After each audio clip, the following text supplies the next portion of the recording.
At his new job, tending the gardens of a sprawling villa owned by a millionaire, Marcus Reed, a dedicated gardener in his early 50s, noticed a small girl watching him curiously from behind glass windows. He was surprised to learn that the wealthy owner, Alexander Monroe, had a daughter, and, strangely, he had never seen her set foot outside the house. The moment Marcus finally got a chance to speak to the little girl, what she confessed made him realize that something terrible was happening behind those imposing walls, and he knew he had to act fast. Before diving into the gripping details of what was unfolding, let us establish that the gentle breeze of early spring whispered through the meticulously manicured gardens of the Monroe Mansion. Marcus wiped a bead of sweat from his brow as he carefully trimmed the overgrown bushes that lined the property's expansive grounds. The sky above was a patchwork of soft clouds intermingled with glimpses of blue, providing a pleasant respite from the harsh weather of recent weeks. With practiced precision, his pruning shears snipped away at errant branches in a rhythmic cadence that had become as familiar as the garden itself. He had been working at the mansion for nearly 4 months, and the vast gardens had evolved into a canvas for his horticultural artistry. As he worked, Marcus could not help but reflect on how fortunate he felt to have landed such a position. The sound of tires crunching on gravel drew his attention away from his task. He straightened his back after being hunched over for so long and turned to see his sleek black luxury car pulling into the circular driveway. The vehicle came to a stop in front of the grand entrance. Its engine purred softly before falling silent. From the driver's seat emerged Alexander Monroe, impeccably dressed in a tailored charcoal suit that spoke volumes about his wealth and status. As he stepped out of the car, his polished leather shoes gleamed in the dappled sunlight. Their eyes met across the lawn, and Alexander greeted him warmly with a, "Good afternoon, Mr. Reed. Beautiful day for some gardening, isn't it?" His face broke into a warm smile as he approached the gate, relaxed and confident. Alexander continued, "Indeed, Marcus, I'm glad you could make it out today. The garden's been looking a bit wild after a month without your expert touch." Marcus chuckled and gestured toward the overgrown foliage, replying that there was indeed quite a bit to be done, but he was grateful for the cooler weather that made the work much more pleasant. As Alexander drew closer, Marcus observed the faint lines of stress beneath the millionaire's friendly demeanor, noticing Alexander's hand running through his perfectly coiffed hair as his gaze swept over the expansive grounds. In a thoughtful tone, Alexander said, "Listen, Marcus, I appreciate you coming out here on such short notice. I know the garden's a big job, especially after being neglected for a while. If you need anything while you're working, a drink, coffee, or even lunch, don't hesitate to ask the chef. He'll be happy to serve you." Touched by the considerate offer, Marcus replied, "That's very kind of you, Mr. Monroe. Thank you. I'll be sure to take a break if I need one." Alexander nodded, his satisfaction evident, and added, "Good man. Well, I'll leave you to it. I got some work to attend to inside, but if you need anything, just ring the front bell." With a final smile and a wave, Alexander turned and made his way up the grand steps to the mansion's ornate front door. Marcus watched him go, feeling a sense of appreciation that resonated deeply within him. In his years of working as a gardener for various wealthy clients, he had encountered his fair share of demanding and unpleasant employers. However, Alexander Monroe had always been different, kind, considerate, and generous with both his money and his respect. The contrast was stark compared to previous clients, a penny-pinching taskmaster who expected miracles on a shoestring budget while offering nothing but criticism in return. Here at the Monroe Mansion, Marcus felt valued and respected. The pay of $50 an hour was more than fair for his expertise, and the working conditions were superb. The vast gardens that encircled the property provided a peaceful environment far removed from the stresses of everyday life. As Marcus moved on to a new section of the garden, he noticed the wind picking up slightly and rustling the leaves overhead. Glancing at the sky, he noted the gathering clouds on the horizon, recalling that the weather report had mentioned the possibility of rain later in the day. Determined to make the most of the dry weather while it lasted, he quickened his pace. Just as he was about to start on a particularly overgrown rose bush, the sound of the front door opening caught his attention once more. Expecting perhaps to see one of the house staff, or even Alexander leaving on an errand, he instead saw something that made him pause. Alexander stood in the doorway with his face etched with worry, his pruning shears suspended in midair. His eyes darted frantically across the grounds, and when their gazes met, Alexander hurried down the steps. "Marcus!" Alexander called out in a voice tight with barely concealed panic. "Have you seen a little girl out here?" Marcus's heart skipped a beat as Alexander continued. "My daughter." Surprised by both the question and the evident distress in Alexander's voice, Marcus shook his head and responded, "No, sir, I haven't seen anyone." "What does she look like?" Alexander hesitated momentarily, his eyes scanning the area as if hoping the child would suddenly appear. "She's 7 years old, wearing a beanie." "Are you absolutely sure you haven't seen her?" Marcus furrowed his brow, recalling carefully whether he had glimpsed anyone matching that description. "I'm certain, Mr. Monroe. I've been out here for almost an hour and haven't seen a soul besides yourself." Alexander's frown deepened, and Marcus could see the worry etched into every line of his face. "All right. Thank you, Marcus. If you do see her, please let me know immediately. I'm going to check with the other staff members." With that, Alexander hurried back into the house with jerky, urgent movements. In all the months Marcus had worked at the mansion, he had never heard mention of a child living there. He wondered briefly if perhaps the girl wasn't allowed to play outside, or if she spent most of her time at other properties owned by the family. Shaking off his confusion, Marcus returned to his work, but now his senses were on high alert. As he moved from plant to plant, he found himself constantly glancing around, half expecting to see a small figure darting between the bushes or hiding behind a tree. The peaceful atmosphere of the garden had been disrupted, replaced by an undercurrent of tension that set his nerves on edge.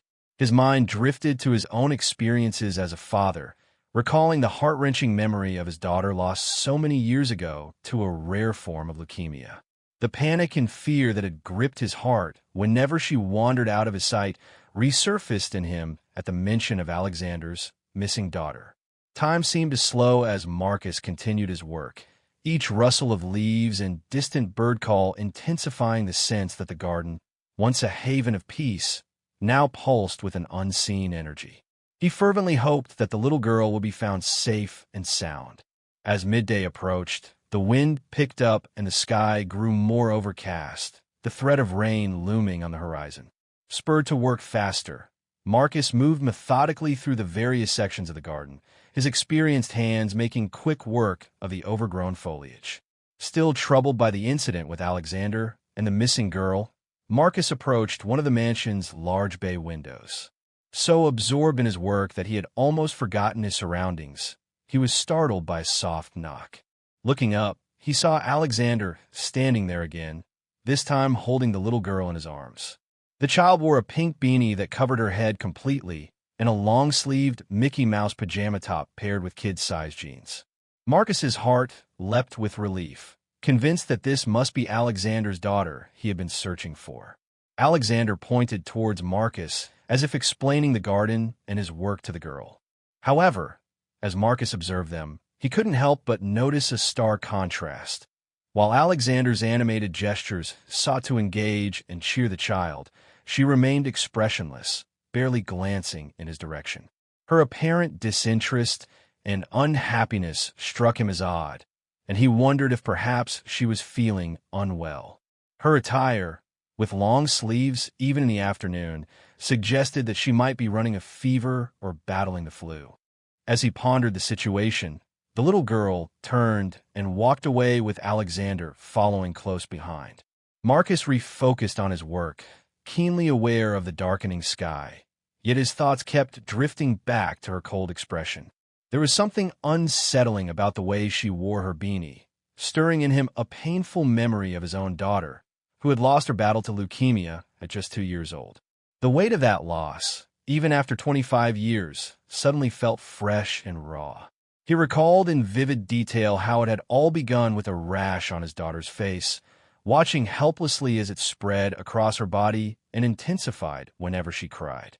The memory of blood tests, a devastating diagnosis, The painful bone marrow extraction that left his little girl in agony, and the echoing words of the oncologist, all flooded back to him. Overwhelmed by these painful memories, Marcus did not realize he had begun to cry until he heard the mansion's front door open again. Hastily wiping away his tears with the hem of his blue uniform, he forced himself to refocus on the task at hand. He reminded himself that those events were decades past, and that his daughter was now at peace, watching over him from heaven. As he blinked away the last of his tears, Marcus caught sight of Alexander exiting the house once more. The millionaire walked past him with a smile, seemingly unaware of Marcus's emotional moment. "I'm heading out for a bit to pick up a few things," Alexander called out. "My daughter is inside with the nanny. Looks like rain's coming. If it starts before you're done, feel free to take shelter in the staff area. You can rest and grab a bite to eat there until it passes." Marcus was touched by the man's thoughtfulness, replying softly, "That's very kind of you, Mr. Monroe. Don't worry about me. I'll be fine. Please be careful on the road." As Alexander drove away in his luxury car, Marcus redoubled his efforts to complete his work before the weather worsened. Moving toward the back of the property, he found himself near another large window. This time, movement inside caught his eye, and he looked up to see a little girl standing alone in what appeared to be a spacious living room. Her gaze was fixed on him with the same unhappy, cold expression he had noticed earlier. Determined to lighten the mood, Marcus smiled warmly and waved, calling out, "Hello there. I'm Marcus Reed, the gardener. What's your name?" The girl hesitated for a moment before replying in a quiet voice that he could barely hear, "Isabella." Marcus's smile widened, saying, "That's a beautiful name, Isabella." Yet the girl remained silent.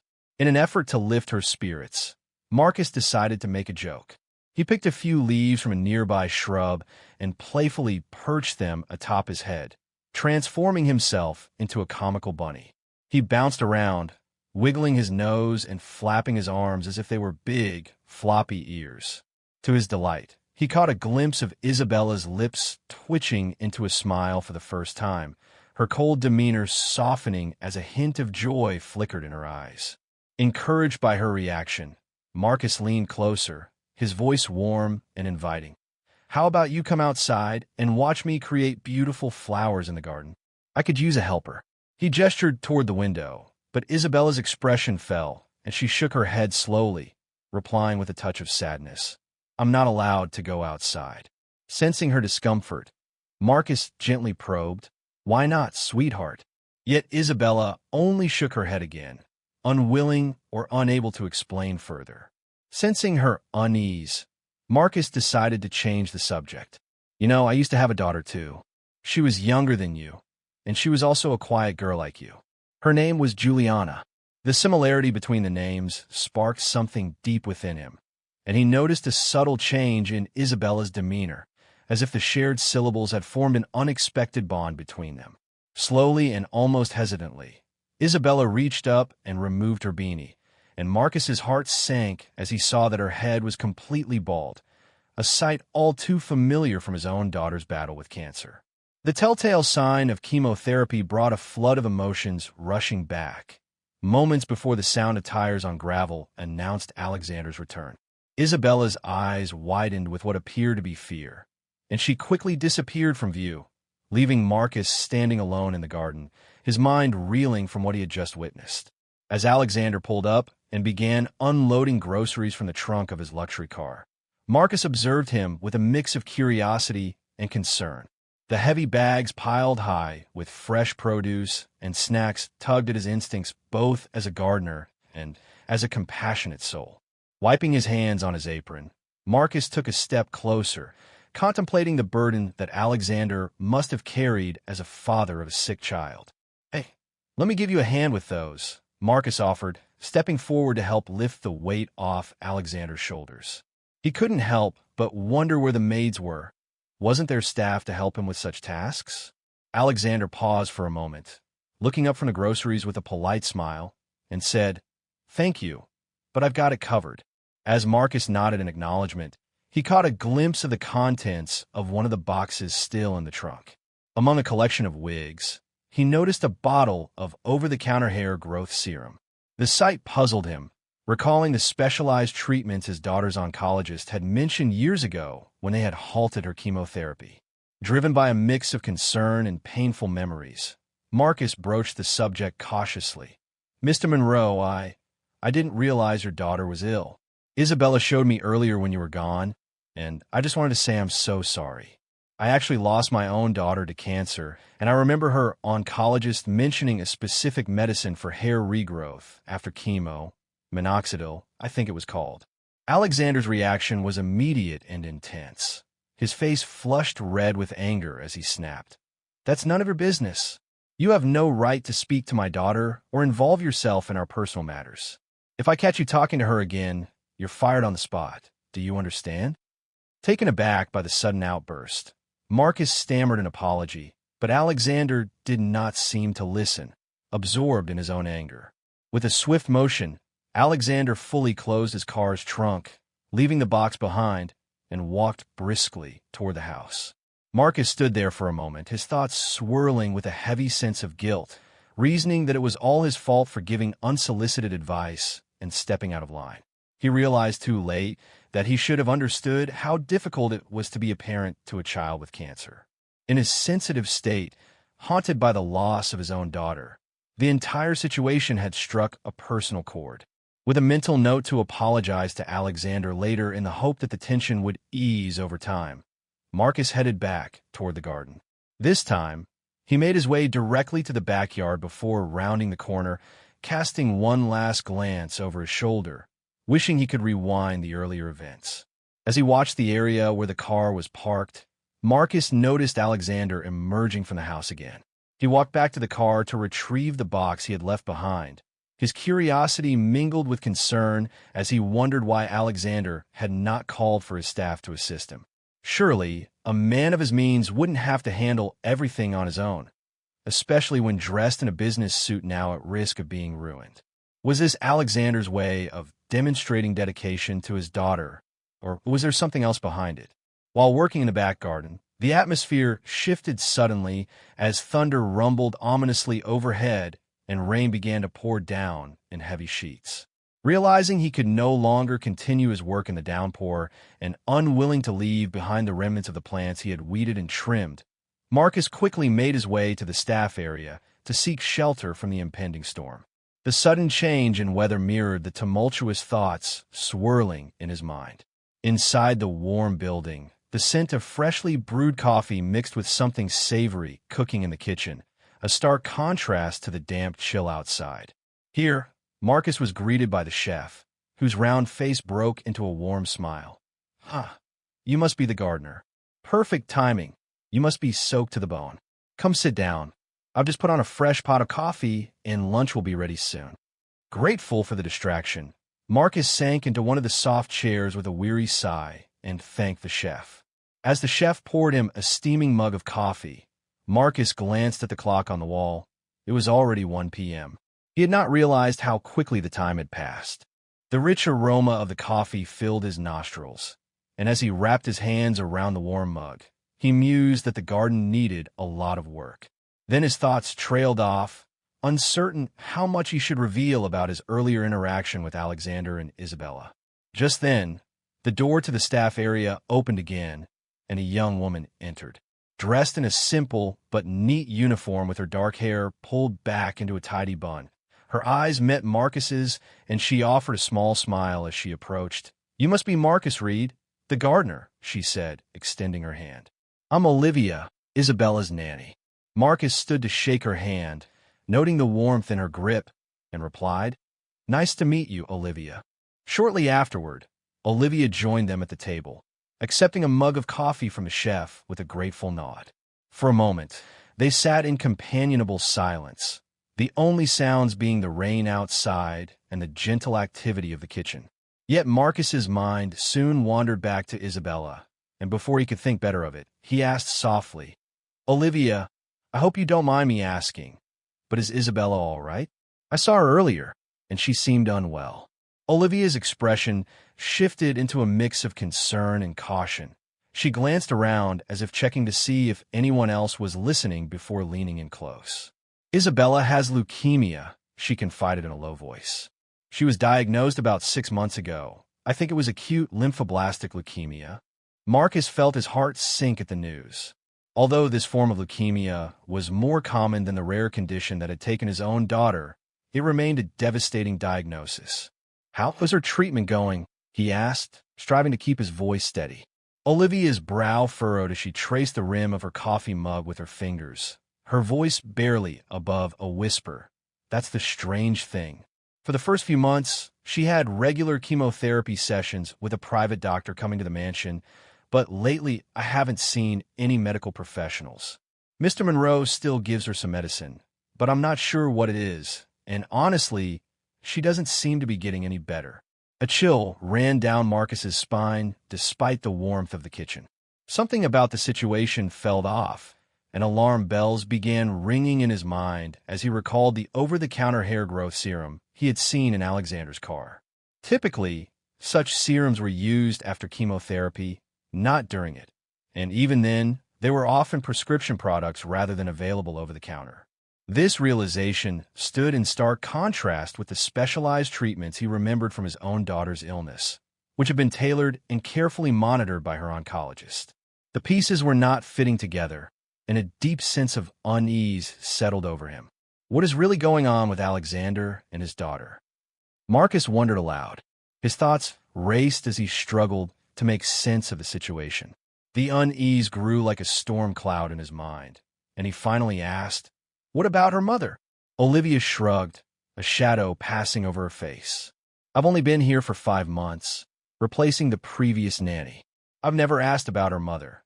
Mr. Monroe is very strict about staff gossiping, especially regarding family matters." As their conversation drew to a close, the chef announced that lunch was ready.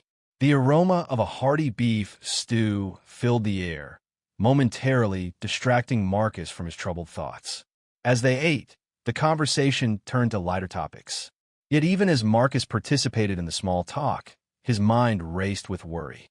The brief rain shower had passed, and he knew he needed to return to the garden. However, as he stepped back outside, the beauty of the manicured landscape seemed at odds with the unsettling mystery surrounding the little girl inside the mansion. The air was fresh and clean after the rain, and the plants glistened with droplets of water. Under normal circumstances, Marcus would have reveled in these perfect conditions for gardening. But now he found himself constantly glancing back at the house, his thoughts filled with concern for Isabella. As he methodically trimmed and shaped the lush foliage, he could not shake the image of her bald head and the fear he had glimpsed in her eyes. The similarities to his own daughter's battle with cancer were too striking to ignore, and yet something about this situation felt fundamentally wrong.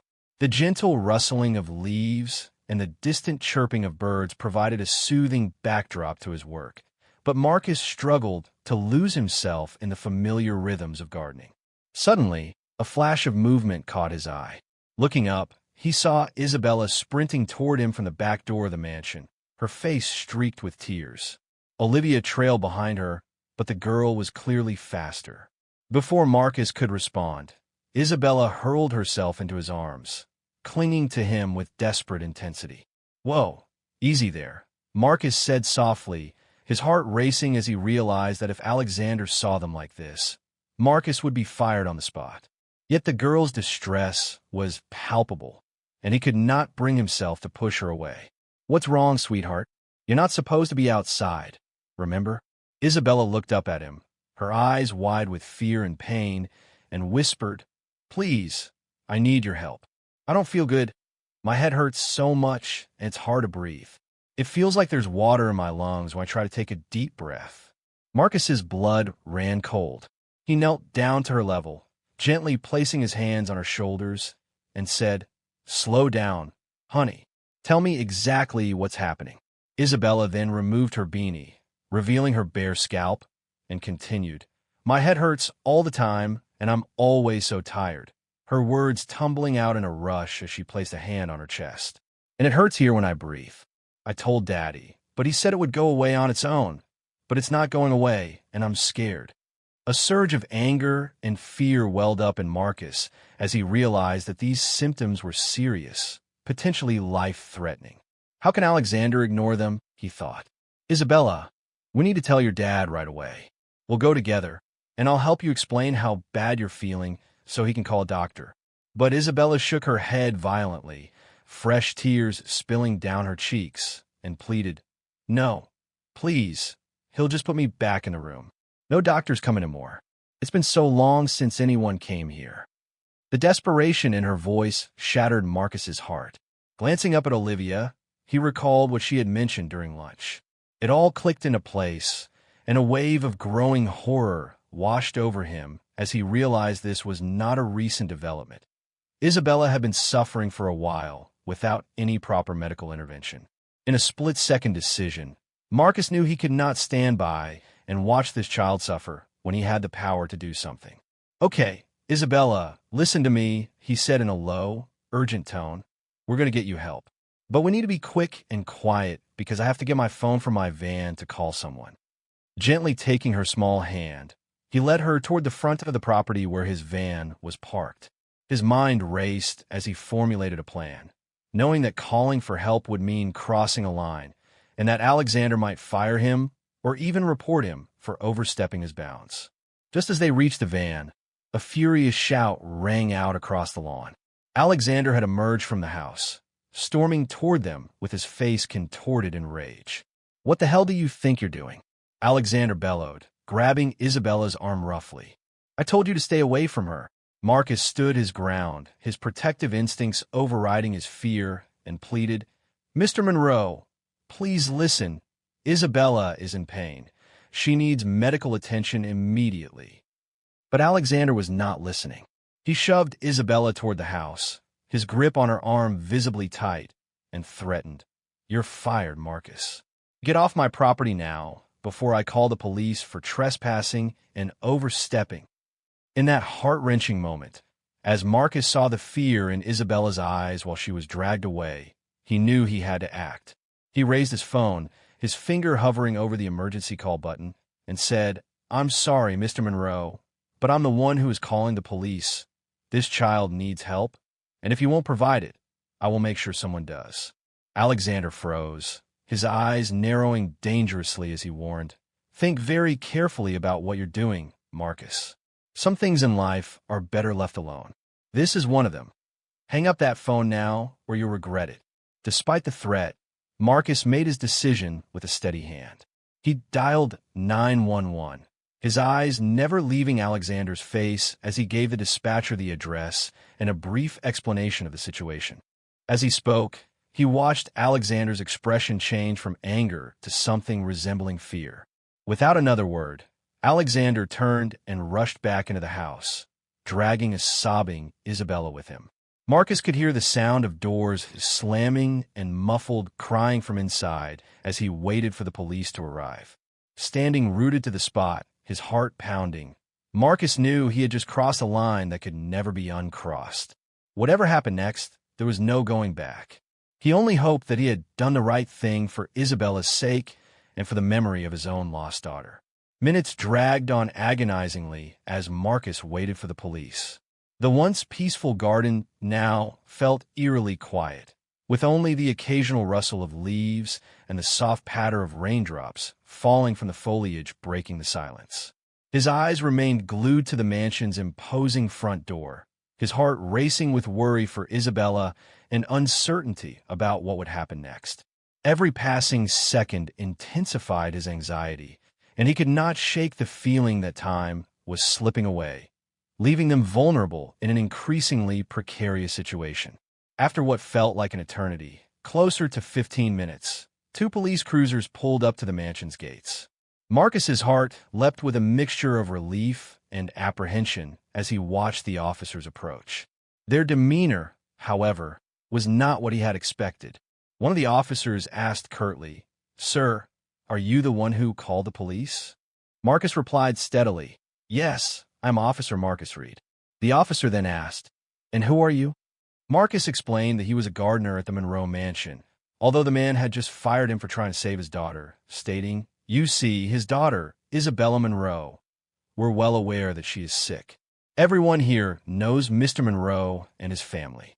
One of the officers interjected in a brusque, authoritative tone, and while Marcus felt a mix of relief and frustration that at least they understood the gravity of the situation, he also sensed that the officer might not be ready to fully listen to his concerns. "Yes, officer," Marcus continued. "The daughter told me she was sick and denied medical care." Before he could say more, an officer interrupted. "Sir, you mentioned you were fired. Why are you still here? We need you to step outside the property. Staying here constitutes trespassing." Marcus's heart sank at these words. He opened his mouth to protest, to explain that they were missing the point, but the authoritative tone left no room for argument. Despite a surge of frustration, he forced himself to remain calm and pleaded, "Officers, please. You don't understand. I'm not the one who's done wrong here. There's a child in danger inside that house who needs immediate medical attention, and her father is denying it." A second officer held up a hand and said, "We'll investigate your claims, sir, but for now you need to wait outside this gate. We can't have you interfering with our work." Reluctantly, Marcus stepped beyond the property line, his heart heavy with worry as he watched anxiously from a distance. He observed how quickly Alexander answered the police's knock. From his vantage point, Marcus couldn't hear their conversation, but he focused intently on their body language and expressions. To his surprise and growing concern, the interaction appeared cordial. Alexander's demeanor was calm and collected, a far cry from the enraged man Marcus had confronted earlier. After a brief exchange, Alexander stepped aside to allow the police to enter the house. Minutes that felt like hours passed as Marcus paced back and forth along the sidewalk, conjuring increasingly worrying scenarios in his mind. What if they didn't believe Isabella's plight? What if Alexander managed to convince them that everything was fine? Just as Marcus was about to call out to the officers, the front door opened again. What he saw next made his blood run cold. The officers emerged laughing and chatting amicably with Alexander as they descended the front steps. Marcus caught a glimpse of one of the officers discreetly tucking an envelope into his pocket. Disbelief and anger surged through Marcus as the officers approached him. Before he could speak, one of them addressed him curtly. "Sir, we've investigated the situation and everything appears to be in order. The child is fine and has denied any mistreatment." This seems to be a misunderstanding. Marcus could hardly believe what he was hearing. "That's impossible," he exclaimed, his voice rising with desperation. "Did you even examine her? Did you speak to her alone? She needs medical attention." The second officer's expression hardened as he stated, "Mr. Reed, we've done our job. There is no evidence of any wrongdoing here. If you continue to make these accusations, we will have no choice but to arrest you for false reporting and harassment." The reality of the situation sank in, and Marcus felt a wave of despair wash over him. The very system that was supposed to protect the vulnerable had failed spectacularly. Alexander had somehow managed to buy his way out of trouble, leaving Isabella trapped and suffering. The officers then returned to their vehicles, leaving Marcus standing alone outside the gate, feeling helpless and defeated as he watched them drive away. The image of Isabella's frightened and pained face burned in his mind. He knew he could not simply walk away now. He had come too far and seen too much. But what could he do against the combined forces of wealth, corruption, and indifference? Marcus returned to his van parked just outside the mansion's gates, his mind a whirlwind of emotions and half-formed plans to help the girl. Each option he considered seemed to leave him vulnerable and embroiled in controversy. The weight of what he had witnessed, the apparent corruption of the police, Alexander's menacing behavior, and most importantly, Isabella's desperate plea for help, pressed heavily upon him. Sitting behind the steering wheel, he gripped it tightly as he tried to sort through his thoughts. What could he do? Calling for help had only made things worse, and he felt powerless to change Isabella's fate. As he contemplated his next move, a sudden realization struck him. His expensive gardening tools were still in the backyard, and the thought of having to replace them only added to his frustration. Despite the risk, Marcus decided he needed to retrieve them cautiously. Scanning the property and seeing no sign of Alexander or the police, he made a split-second decision with surprising agility for a man his age. He vaulted over the fence and made his way stealthily toward the backyard. The damp grass muffled his footsteps as he crept along the side of the house.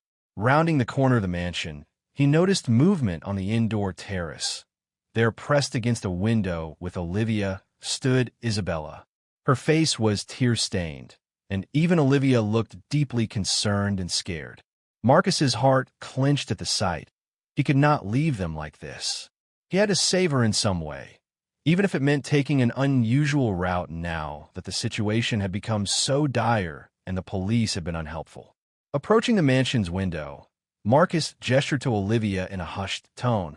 "Can you open it?" Olivia shook her head, her eyes wide with fear, miming that the window was locked by turning an imaginary key. Frustration and determination warred within Marcus as he scanned his surroundings. His gaze landed on a sizable rock nestled among the flower beds. Without giving himself a moment to second-guess his actions, he picked it up and held it aloft, locking eyes with Olivia, who protested vigorously by shaking her head. Marcus understood that what he was about to do was reckless and dangerous. He could easily end up in jail, but the urgency of the moment outweighed his fears. The look on Isabella's face echoed too closely to that of his own daughter, and in that instant, all he could see was her image. Unable to ignore the connection he felt and the overwhelming need to act, he took a deep breath, steeled himself for a leap of faith, and nodded at Olivia. As understanding washed over her, she realized Marcus was fully committed to his plan. Swiftly, she guided Isabella away from the window and stepped back herself. Marcus hurled the rock at the window. The sound of shattering glass was deafening in the quiet afternoon. Wasting no time, he cleared away the remaining shards and reached for Isabella. "Come on, sweetheart," he urged in a low and urgent voice. "We need to go now." Isabella did not hesitate. She extended her arm, and Marcus quickly reached through the broken window to lift her up. Just as he secured her in his arms, Olivia appeared behind them, her expression a mix of concern and determination. "I can't come with you," she said quickly, her voice trembling. "But please take her. Keep her safe." Marcus nodded gratefully. "Thank you, Olivia. We'll get her the help she needs." With Isabella cradled in his arms, Marcus raced back toward his van, his heart pounding with every rustle of leaves, fearful of being discovered.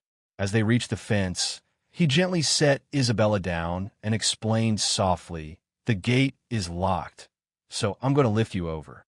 "Okay," she replied in a small voice, and Marcus, with effort, hoisted her up and over the fence.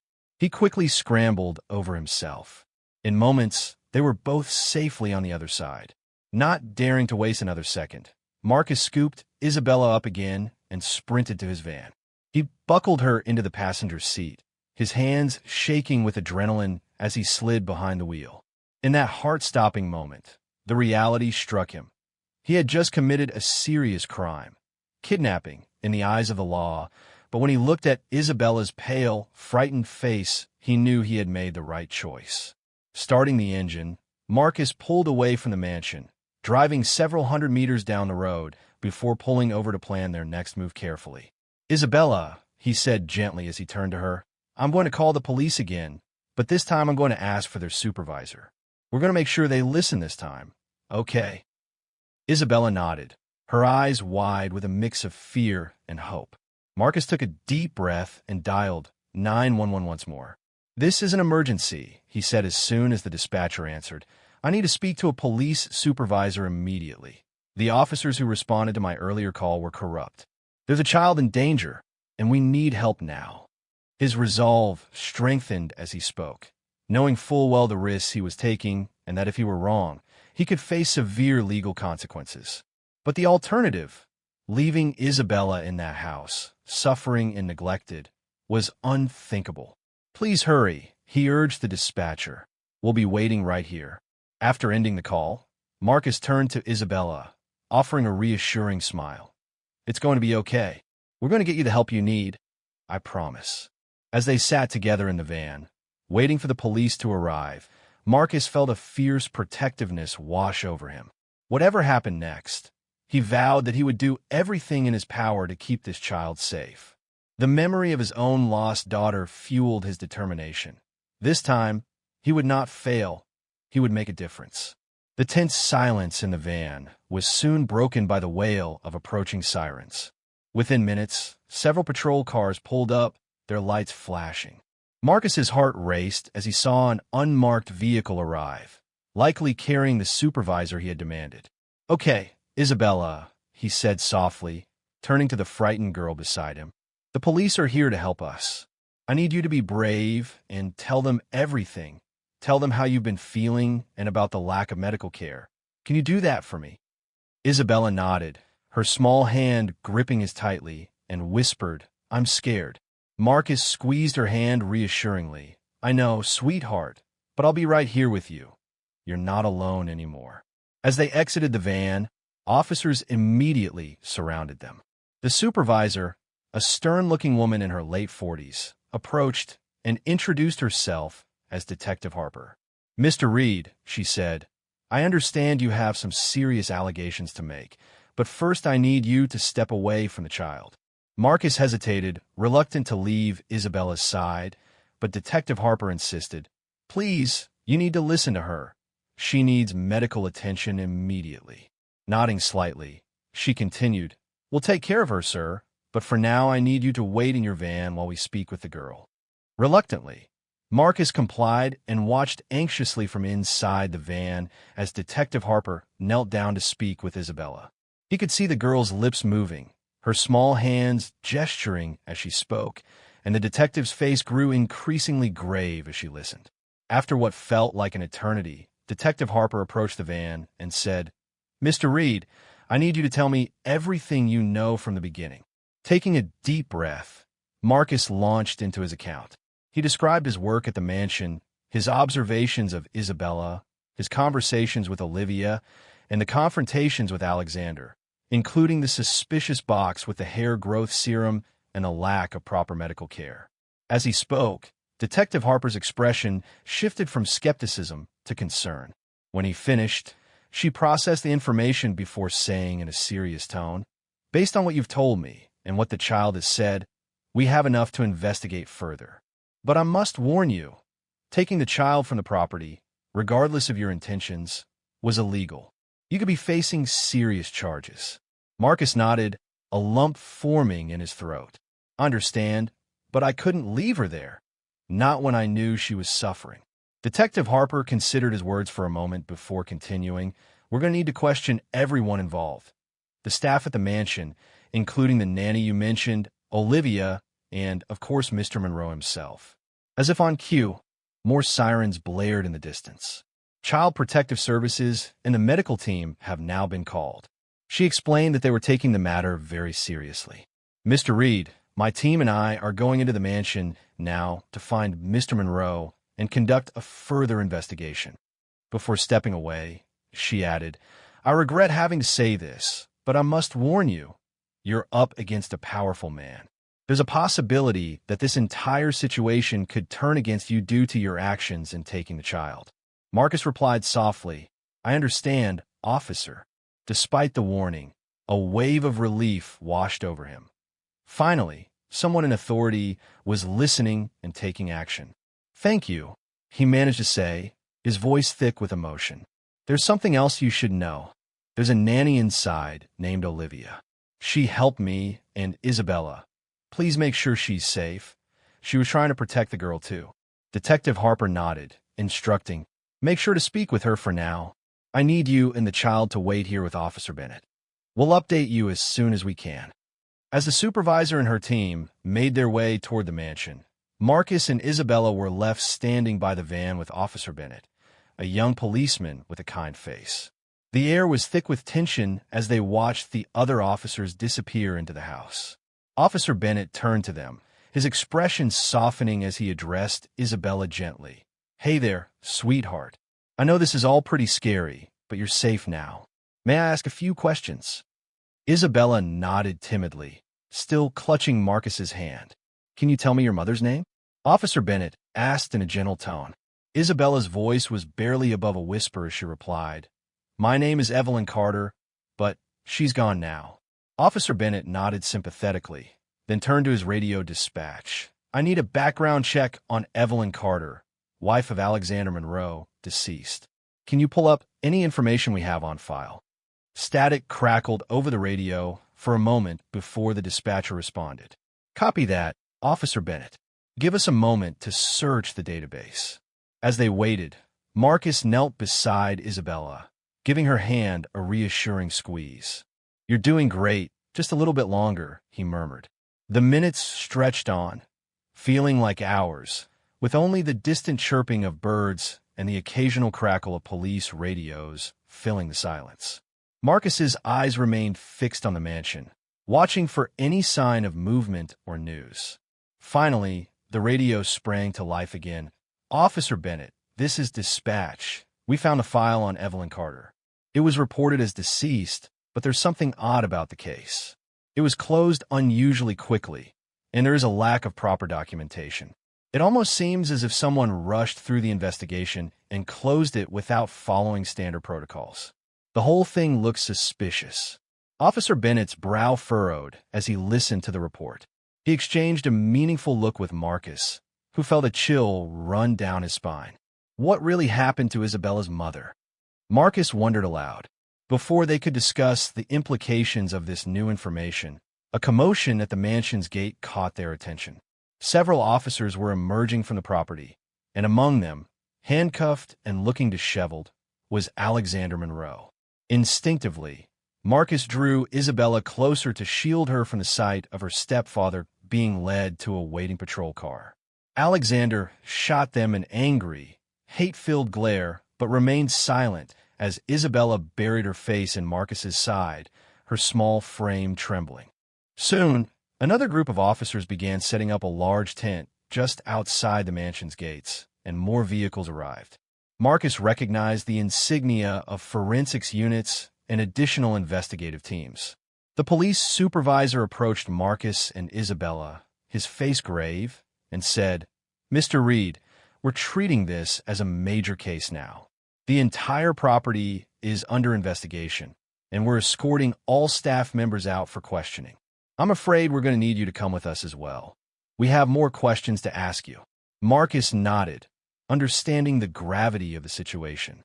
Looking down at Isabella, who watched the proceedings with wide, frightened eyes, he asked, "What about her? Child Protective Services are on their way, right?" The supervisor assured him, "They'll take care of her while we sort this out. I promise she'll be safe." With a heavy heart, Marcus knelt down to Isabella's level and said, "Sweetheart, I have to go answer some more questions now, but some very nice people are coming to look after you. I'll see you again as soon as I can." Isabella's lower lip trembled as she whispered, "You promise?" Marcus replied firmly, "I promise." He gave her hand one last squeeze before allowing himself to be led away by two officers to a tent that had been set up nearby. Casting one last glance over his shoulder, Marcus saw Isabella being gently approached by a woman in a CPS jacket, and he silently vowed to do whatever it took to ensure her safety and well-being. Inside the tent, a table with chairs on either side had been set up. Marcus was guided to one of the seats as the gravity of the situation settled over him like a heavy blanket. He could hear the muffled sounds of activity outside, car doors slamming, radios crackling, and low voices as the investigation into the Monroe household began in earnest. For the next hour, Marcus recounted every detail of his experiences at the mansion. He described his observations of Isabella, his conversations with Olivia, and his confrontations with Alexander. As he spoke, Detective Harper listened intently, occasionally jotting down notes or asking for clarification. When he finished, she leaned back in her chair, her brow furrowed in thought, and finally said, "Mr. Reed, based on what you've told us and the evidence we've gathered so far, it appears we're dealing with a case that goes far beyond simple neglect." After a pause, she added, "I must warn you, taking the child from the property, regardless of your intentions, was technically kidnapping. Under normal circumstances, you'd be facing serious charges." Marcus's heart sank, but before he could protest further, Detective Harper continued, "However, given the extraordinary circumstances and your cooperation, we are inclined to be lenient." We will need you to sign a statement explaining your actions, but we won't be pressing charges at this time." A wave of relief washed over Marcus, and tears pricked at the corners of his eyes as he managed to say, "Thank you. I just couldn't leave her there knowing she was suffering." Detective Harper's expression softened as she replied, "I understand. Let's get that statement signed, and then we can arrange for you to see Isabella." After signing the necessary paperwork, Marcus could hear the continued bustle of activity outside the tent. The investigation was in full swing, with forensics teams combing through the mansion and officers interviewing the staff. Once the formalities were completed, Detective Harper led Marcus out of the tent. The cool late-afternoon air was a welcome relief after the stuffy interior.